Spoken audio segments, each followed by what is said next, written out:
हाँ बच्चों, आज अपना नेक्स्ट लेक्चर है इलेक्ट्रिक फील्ड। इलेक्ट्रोस्टेट का नेक्स्ट लेक्चर है इलेक्ट्रिक फील्ड। नेक्स्ट टॉपिक देखो, इसके अंदर इलेक्ट्रिक फील्ड होता क्या है वो बताते हैं सबसे पहले तो। ठीक है, इलेक्ट्रिक फील्ड देखो, जैसे कि आपके पास कोई है, ये चार्ज ऑब्जेक्ट है, इसके ऊपर चार्ज है क्यू। ठीक है,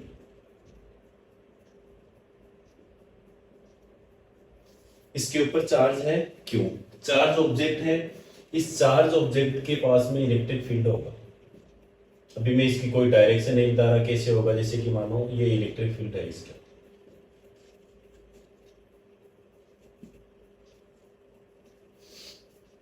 जैसे जैसे अपन इन्फिनिटी की ओर जाएंगे ये इलेक्ट्रिक फील्ड धीरे धीरे कम होता रहेगा। पहला क्या पता चला, चार्ज ऑब्जेक्ट, हम चार्ज ऑब्जेक्ट के जितने अपने जितना पास में रहेंगे उतना ही इलेक्ट्रिक फील्ड ज्यादा होगा। धीरे धीरे अपन दूर जाएंगे तो वो इलेक्ट्रिक फील्ड कम होता जाएगा। ठीक है, हाँ, इन्फिनिटी पर अपने इलेक्ट्रिक फील्ड जीरो मान के चलेंगे। अब देखो, इलेक्ट्रिक फील्ड की मैं आपको फील करवाता हूँ, इसका पता कैसे चला कि ये इलेक्ट्रिक फील्ड भी होता है क्या। ठीक है, ये इलेक्ट्रिक फील्ड का पता अपन को ऐसे चला, जैसे कि ये है चार्ज, चार्ज ऑब्जेक्ट, इसके पास में किसी भी कोई पॉइंट चार्ज लेके आते हैं अपन। जैसे कि मैं यहाँ पर एक पॉइंट चार्ज क्यू नोट लेके आया, तो इस पॉइंट चार्ज ने एक फोर्स, इस पॉइंट चार्ज पर एक फोर्स लगा। उस फोर्स से पता चला कि इसके पास में कुछ ना कुछ तो है, पॉइंट वही चार्ज ऑब्जेक्ट के पास में ऐसा कोई तो फील्ड है जो इसके ऊपर फोर्स लगा रहा है। समझ पा रहे हो, जो आपने जो अब पिछले क्लास में कूलाम फोर्स पढ़ा था, यहाँ ये क्यू चार्ज था, यहाँ Q1 और Q2 था, तो इसके ऊपर जो फोर्स लग रहा था वो इलेक्ट्रिक फील्ड की वजह से ही लग रहा था। मतलब इस ये चार्ज कुछ ना कुछ इलेक्ट्रिक फील्ड यहाँ पर इंड्यूस कर रहा था, इसलिए उस चार्ज के ऊपर अट्रैक्टिव और डिस्ट्रक्टिव वो दोनों फोर्स लग रहे थे। ठीक है, समझ पाए मेरी बात को, फील आया इस चीज का। तो इलेक्ट्रिक फील्ड, इलेक्ट्रिक फील्ड एक फिजिकल फील्ड, फिजिकल फील्ड होता है ये। कोई भी अपन यूनिट चार्ज लेके आते हैं तो उसके ऊपर जो फोर्स लगता है, कोई भी इलेक्ट्रिक फील्ड किसे बोलते हैं मैं ये बताता हूं। कोई भी अपन यूनिट चार्ज या टेस्ट यूनिट चार्ज किसी फील्ड के अंदर लाते हैं, उस फील्ड के अंदर उस चार्ज पर यूनिट चार्ज लेते हैं, उसके अंदर जो फोर्स लगता है उसे ही इलेक्ट्रिक फील्ड कहते हैं। इसे आप अपनी लैंग्वेज में लिख लेना, कैसे आप डिपेंड करोगे। तो पहले देखते हैं इलेक्ट्रिक फील्ड इंटेंसिटी कैसे निकालते हैं। समझ पा रहे मेरी बात को, मतलब ये जो फिजिकल फील्ड आया है आपके पास, उसके अंदर कोई भी आप चार्ज लेके आते हो, उस चार्ज पर कितना फोर्स लगता है, उस चार्ज पर फोर्स लगेगा तो वहां इलेक्ट्रिक फील्ड मौजूद है। अगर कोई फोर्स नहीं लग रहा तो वहां कोई फील्ड नहीं है। देखो, electric field, electric field intensity,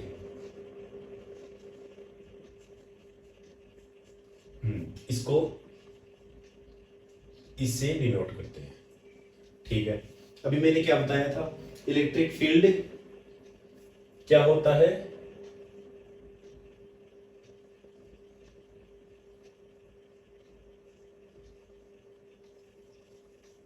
ये होती है इलेक्ट्रिक फील्ड इंटेंसिटी। अब देखो, जो मैंने फोर्स निकाला था वो वेक्टर क्वांटिटीज में था।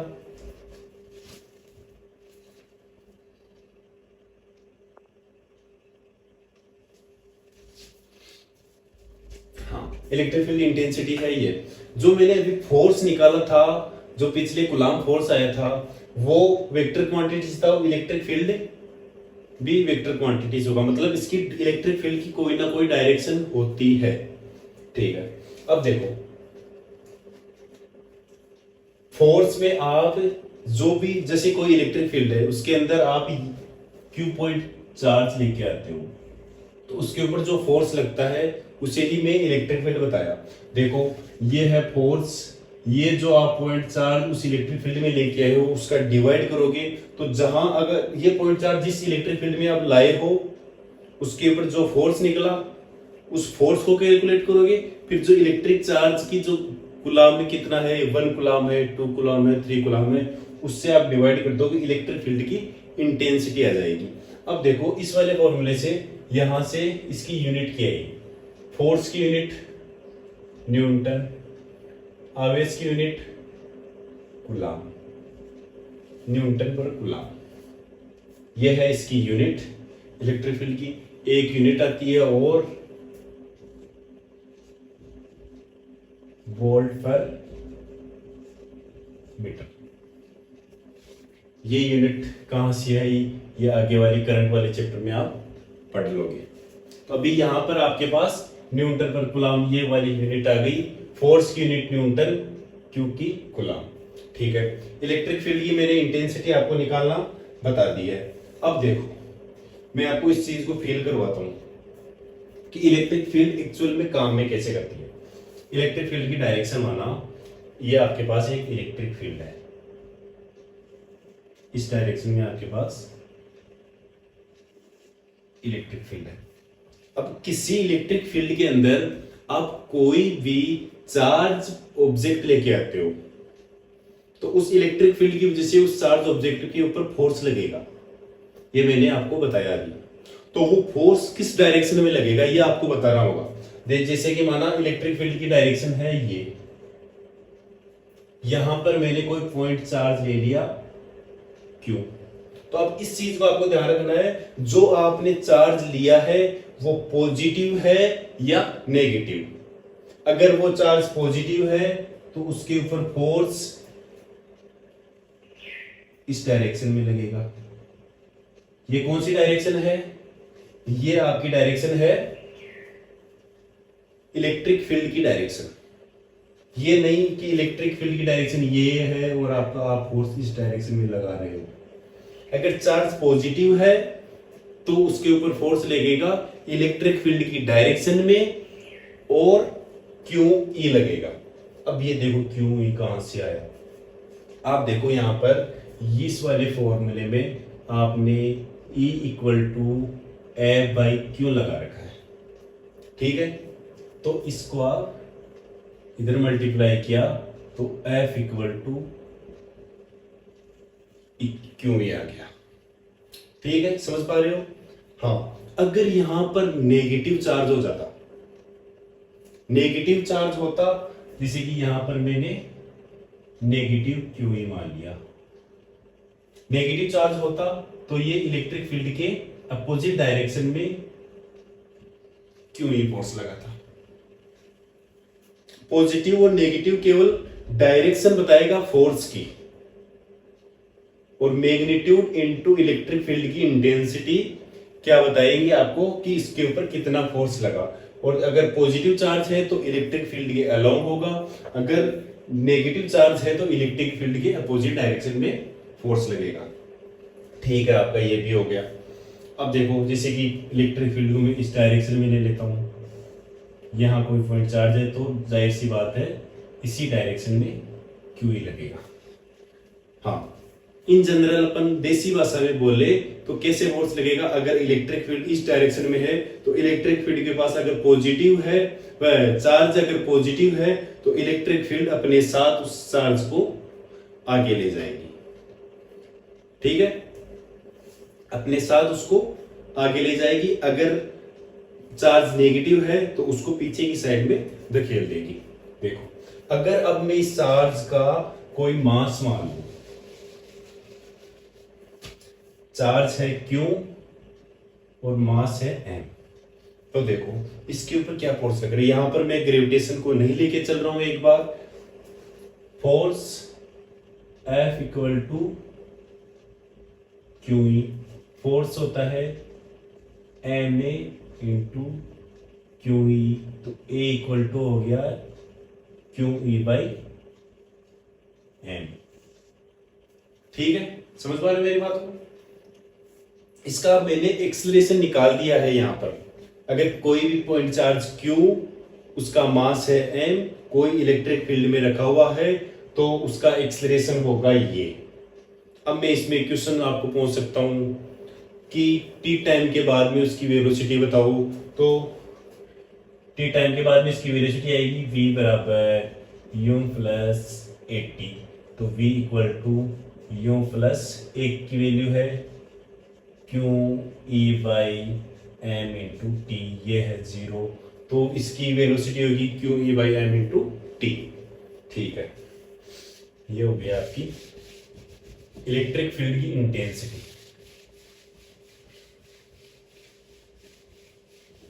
कुछ नहीं है इलेक्ट्रिक फील्ड की इंटेंसिटी।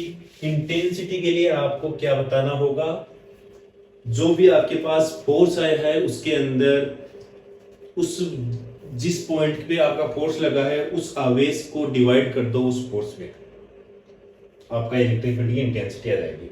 अब देखो इसके ऊपर मैं इसको फील करवाने की आपको कोशिश करता हूं कुछ क्वेश्चंस लेकर। जैसे कि आपके पास टेबल है, उस टेबल में डाउन से अपवर्ड साइड में एक electric field intensity, electric field है अपवर्ड साइड।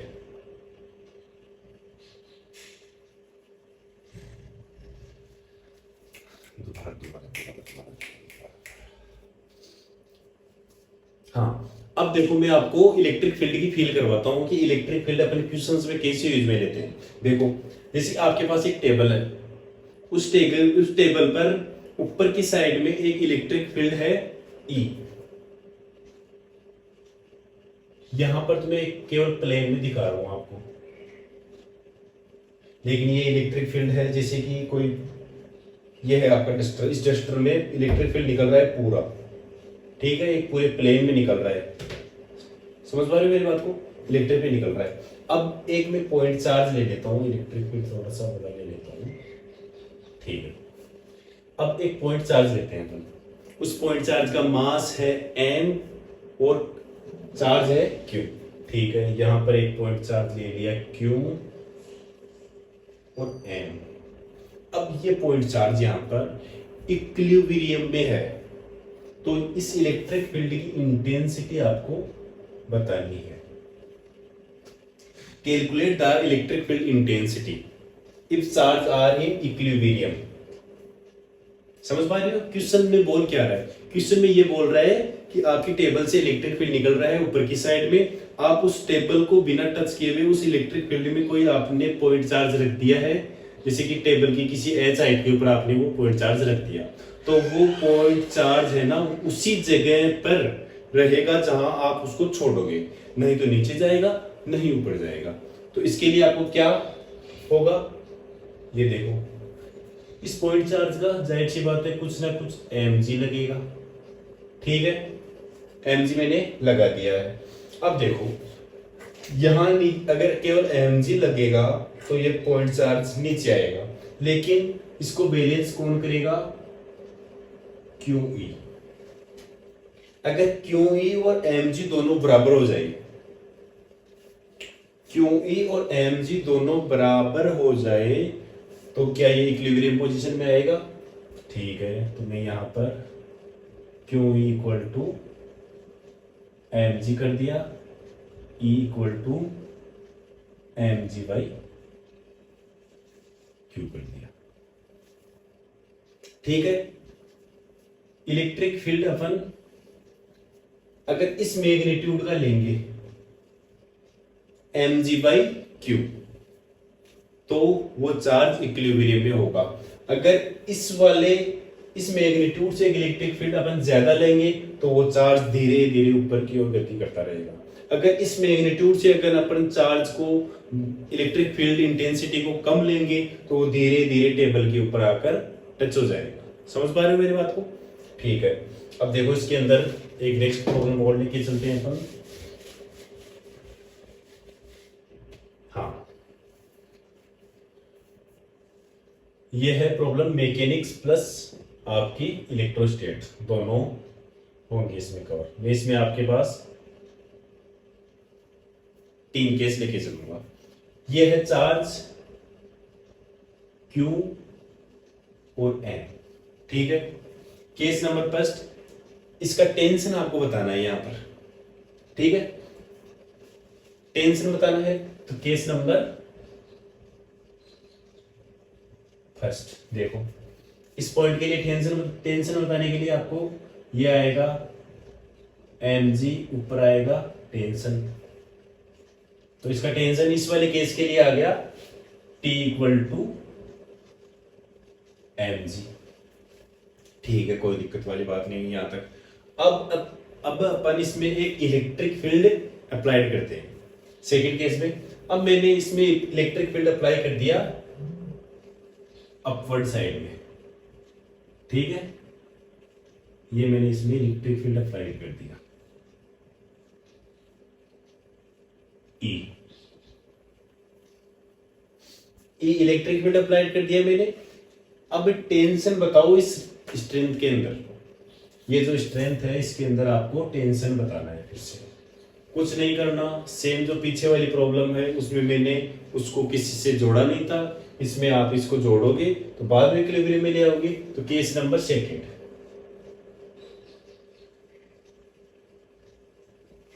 ठीक है। ये वाली बॉडी है T, पॉजिटिव चार्ज है, इलेक्ट्रिक फील्ड ऊपर की साइड है, तो इस डायरेक्शन में QE लगा इंटू mg लगा, तो टेंशन इसका mg माइनस QE आ गया। यहां तक कोई दिक्कत वाली बात नहीं है, ठीक है। अब अगर मैं जो इलेक्ट्रिक फील्ड आपने लिया है उसकी डायरेक्शन को अपोजिट कर दूं,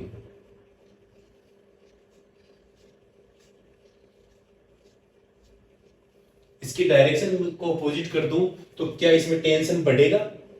हाँ, क्योंकि mg की साइड में ही QE लगना स्टार्ट हो जाएगा। तो इसके केस नंबर थर्ड में T equal to mg plus QE हो जाएगा। चलो ये भी सही है, आपका आसान केस है। अब देखो, अगर मैं इस पॉइंट चार्ज में इस डायरेक्शन में इलेक्ट्रिक फील्ड अप्लाई कर दूं तो क्या होगा? इन सभी केस को मैं एक बार रफ कर देता हूं। अब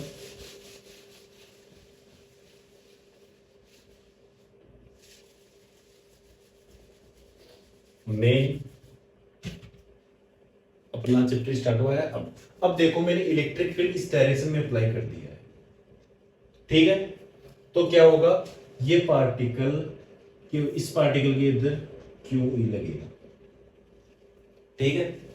अब देखो mg नीचे लग रहा है, QE इस डायरेक्शन में है, तो mg तो इसको खींचे रखेगा नीचे, लेकिन QE जो फोर्स लगा है तो ये अपनी जगह से हिलेगा यहाँ से। कुछ चाहे कितना भी हिले, लेकिन ये अपनी जगह से हिल के थोड़ा सा आगे आ जाएगा, लेकिन ये रस्सी इसको इधर ना जाकर यहां आने देगी, ठीक है। तो ये पार्टिकल आपका यहां आ गया, ये चार्ज की वजह से QE फोर्स इलेक्ट्रिक फील्ड की डायरेक्शन में लगा, नीचे की साइड में लगेगा mg, ठीक है। पहले ये पार्टिकल यहां आया होगा, फिर यहां, फिर यहां, फिर यहां पर आकर रुक गया। क्यों रुका? क्योंकि जो इसका ये जो फोर्स है वो इसको इतना ही लेके जाएगा, इक्विलिब्रियम कंडीशन में आ जाएगा। जो पीछे मैंने ये प्रॉब्लम करवाई होगी मैकेनिक्स में, उसमें भी ये वाला केस था। देखो पीछे मैकेनिक्स में क्यों, अभी जो कूलम्ब में मैंने किया था, यहाँ पर ये फोर्स लग रहा था कूलम्ब फोर्स, वहां पर मैंने ये वाला फोर्स लगाया, क्यों ही, ठीक है। आगे चलो। अब देखो, मैंने इस वाले क्वेश्चन में टेंशन पहुंचा था आपको, टेंशन लगा इस डायरेक्शन में, यहां एंगल थीटा हो गया हो। अब देखो, अपन पीछे जो कूलम्ब फोर्स में आपने जो प्रॉब्लम की थी उसमें क्या किया था, ये एक डायरेक्शन ये ली थी आपने, और इसके परपेंडिकुलर एक डायरेक्शन ये ले लेंगे। तो इस वाले पार्टिकल को मैं इधर बना लेता हूं, ठीक है। ये डायरेक्शन हो गई, ये डायरेक्शन हो गई। इस डायरेक्शन में एक फोर्स लग रहा है QE, इस डायरेक्शन में एक फोर्स लग रहा है mg, इस डायरेक्शन में एक फोर्स लग रहा है T, ठीक है। तो यहां से देखो,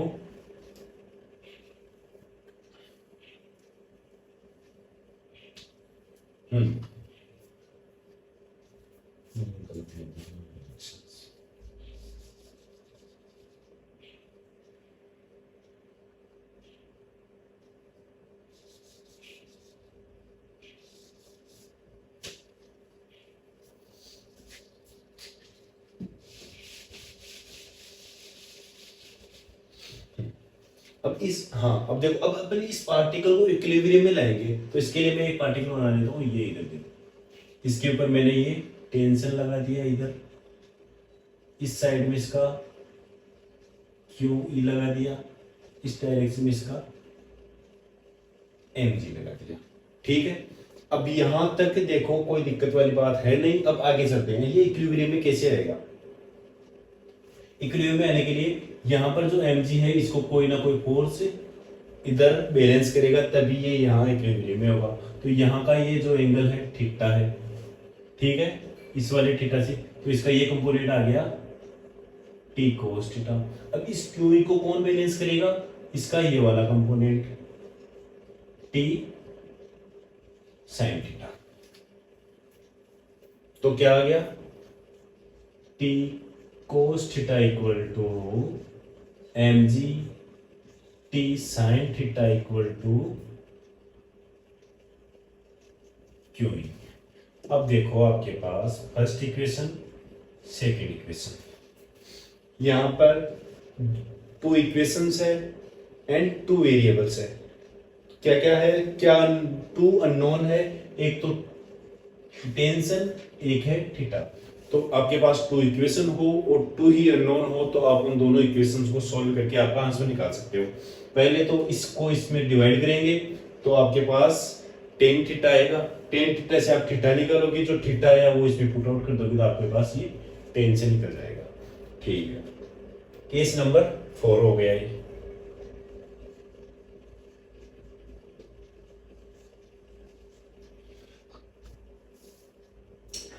यहां तो कोई दिक्कत वाली बात नहीं। अब आप ये देखो केस नंबर 5 के अंदर इसी प्रॉब्लम को मैं किसी भी डाइलेक्ट्रिक मीडियम के अंदर रख दूं। उस डाइलेक्ट्रिक मीडियम है एप्सिलॉन r, ठीक है, इसकी डेंसिटी है रो, और जो बॉल की डेंसिटी है वो मैं मान लू सिग्मा। तो भी क्या इसके लिए आप टेंशन और थीटा निकाल सकते हो, हाँ निकाल सकते हो। ये आप ट्राई करना अपने घर पर। वो कैसे निकालना है मैंने आपको कूलाम फोर्स में बताया था। कूलाम फोर्स में मैंने ये डाटा माने थे, फिर उसमें अपन निकाले थे। देखो यहाँ पर क्या क्या चेंजेस हो गए। एक तो ये जो आपके पास जो फोर्स लग रहा है वो 1/एप्सिलॉन r हो जाएगा। एक ऊपर की साइड में फोर्स लगेगा रो Vg, ठीक है, नीचे तो mg लगेगा ही लगेगा। अब ये जो फोर्स है यहां पर एक फोर्स और रो Vg, ठीक है। अब केवल और केवल यहां एप्सिलॉन r है। समझ पाए मेरी बात को। किसी भी इलेक्ट्रिक फील्ड को अगर आप किसी मीडियम में रख देते हो तो वो इलेक्ट्रिक फील्ड 1/एप्सिलॉन टाइम हो जाएगा। मतलब इलेक्ट्रिक फील्ड कम हो जाएगा। अगर किसी ऑयल के अंदर कोई इलेक्ट्रिक फील्ड जाता है तो वो इलेक्ट्रिक फील्ड कम हो जाता है किसी डाइलेक्ट्रिक मीडियम में रखते हैं। ये चीज कैसे आई, क्योंकि देखो यहाँ पर जो फोर्स अपना आया था इलेक्ट्रिक फील्ड 1/एप्सिलॉन r होता है। यहां से इलेक्ट्रिक फील्ड इंटेंसिटी इसमें मैंने Q का डिवाइड किया था, तो देखो ये तो बन गया आपका E/एप्सिलॉन r हो गया। तो इलेक्ट्रिक फील्ड भी 1/एप्सिलॉन टाइम होता है और इलेक्ट्रिक फोर्स भी 1/एप्सिलॉन r हो जाता है, ठीक है। इस हिसाब से आपकी ये वाला इलेक्ट्रिक फील्ड इंटेंसिटी खत्म होती है।